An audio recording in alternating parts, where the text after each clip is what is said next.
एक जवान और खूबसूरत लड़की सीट पे अकेले बैठी हुई थी और बहुत ही सहमी हुई थी।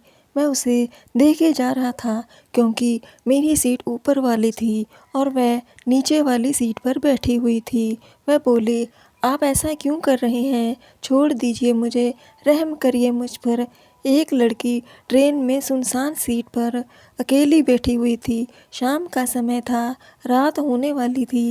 वह लड़की अपनी सीट पर अकेली कहीं जा रही थी।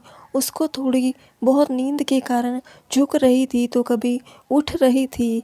वह लड़की देखकर ऐसा मालूम हो रहा था कि उसको अकेला कोई सफ़र करने के लिए भेजा है, मतलब उसके साथ कोई भी नहीं है।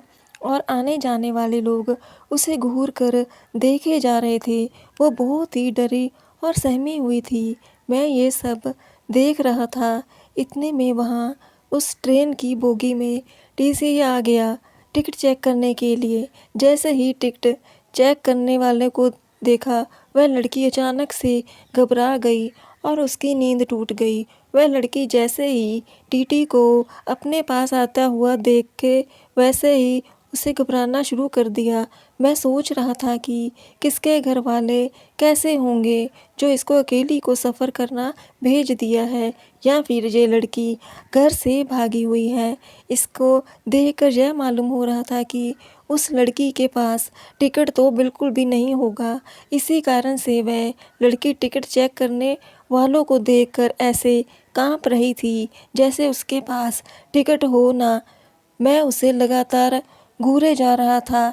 जैसे ही टिकट चेक करने वाला उस लड़की से पूछता है कि टिकट दिखाओ, तभी वह लड़की गुमसुम और मधुर आवाज़ में कहती है कि मेरे पास टिकट नहीं है, मुझे बहुत ज़रूरी काम है। मेरी माँ की मृत्यु हो गई है। इस काम से मैं शहर से गाँव जा रही हूँ। मैं जल्दबाजी से घर से पैसा लाना भी भूल चुकी हूँ। इस कारण से मैं टिकट भी नहीं ले पाई थी। सुबह टिकट चेक करने वाले कहते हैं कि अगर आपने टिकट नहीं लिया तो आपको 300 रुपया जुर्माना देना होगा। लड़की बोली, मेरे पास तो टिकट लेने के भी पैसे नहीं हैं, मैं ये फ़ाइन कैसे भरूंगी? ये देखकर लड़की के होश उड़ गए और उसकी आंखों से आंसू बहने लग गए थे। मतलब ऐसा मालूम हो रहा था कि वह लड़की कुछ देर में अब रोने ही लग जाएगी। फिर उसके बाद वह लड़की टिकट चेक करने वालों को समझाते हुए बोली कि मेरे पास टिकट नहीं है और पैसे भी नहीं हैं। अगर मेरे पास पैसे रहते तो मैं टिकट ज़रूर करा लेती। मैं किसी मजबूरी के कारण अपने गांव जा रही हूँ, इसी कारण से मैंने टिकट नहीं ले पाई हूँ।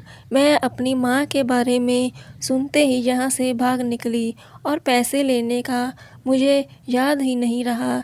उसे बहुत किसी तरह से टिकट चेक करने वालों को समझा कर वह लड़की भेज देती है। टिकट चेक करने वालों को भी उस पर दया आ जाती है।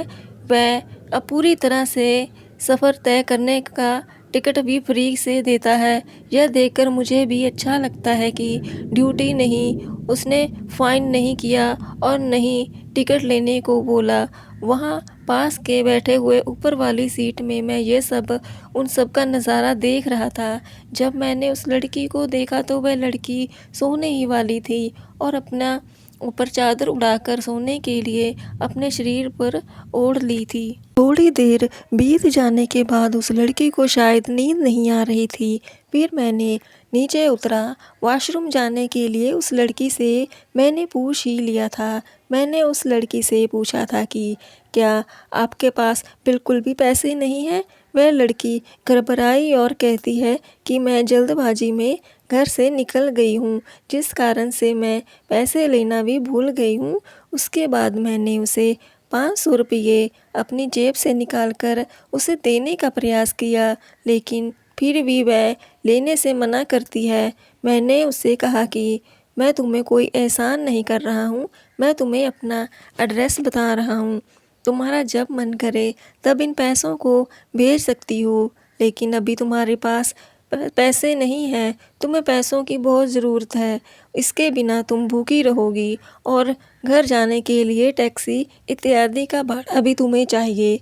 इतना सुनते ही और मेरे मनाने के बाद वह लड़की ले लेती है और कहती है मैं घर जाकर पैसे का इंतज़ाम करके आपको उन पैसों को भेज दूँगी। उस लड़की को वह सो जाती है। लड़की का सफ़र सुबह में 2 बजे पूरा हो जाता है और लड़की उस ट्रेन से उतर जाती है। उसके बाद जब मैं नींद से जागता हूँ तो वह लड़की अपनी सीट पर नहीं थी और मैंने उस लड़की को ज़्यादा याद नहीं किया और अपने काम से काम रखा और मैं सो गया था।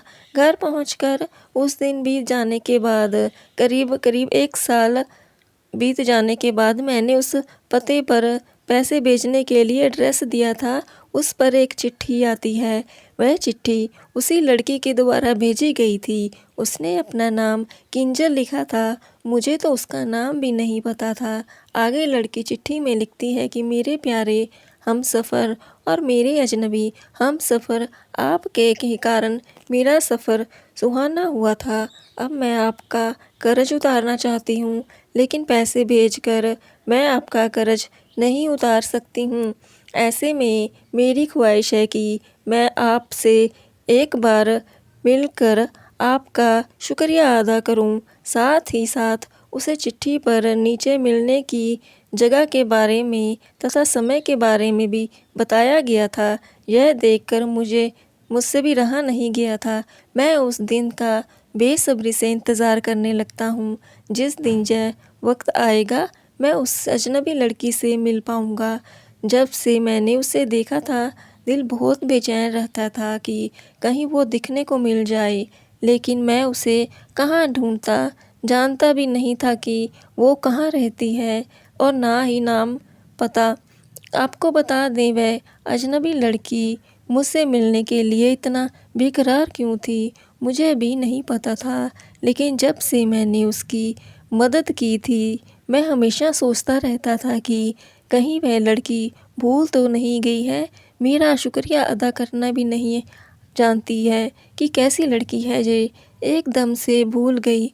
उसके बाद मैं उसी दिन इस समय पर व्याख्या उसे अपनी चिट्ठी में की थी, उसमें उस स्थान पर पहुंचा तो देखा कि वह लड़की पहले से उस स्थान पर मौजूद थी। जब मैंने उससे पूछा कि आप बहुत पहले आ चुके थे क्या, तो वह लड़की कहती है कि मैं तो 1 घंटा पहले से ही आ चुकी थी। मुझे लगा था कि तुम ज़रूर मेरे लिए आओगी। आगे लड़की कहती है कि जब से मैंने आपसे इन पैसों को लिया है, तब से मैंने आपको देखा है, मेरा दिल कहीं नहीं लगता है।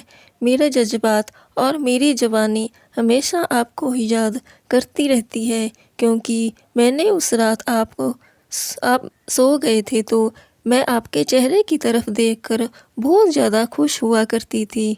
मैं आपसे अपने प्यार का इज़हार करने के लिए आई हूँ। अगर आपको कोई आपत्ति नहीं है तो आप मेरा प्यार स्वीकार कर सकते हैं। मैं पूरी ज़िंदगी आपके साथ गुज़ारने के लिए तैयार हूँ। साथ ही साथ मैंने अपने माता-पिता से भी आज्ञा लेकर आई हूँ कि आपके बारे में बता कर आई हूँ। फिर उसके बाद मैं भी खुश हो जाता हूँ। मैंने लड़की को तुरंत ही गले लगा लेता हूँ। फिर हम दोनों की शादी जल्द ही करवाने के लिए हमारे माता पिता तथा अभिभावक वादा करते हैं। उसके बाद से फिर हम लोग दोनों फ़ोन पर खूब रात भर बातें करते हैं और ज़िंदगी का लुत्फ़ उठाते हैं। 2 महीने बाद हमारी शादी होती है और हमारी ज़िंदगी बहुत अच्छे से चल रही है।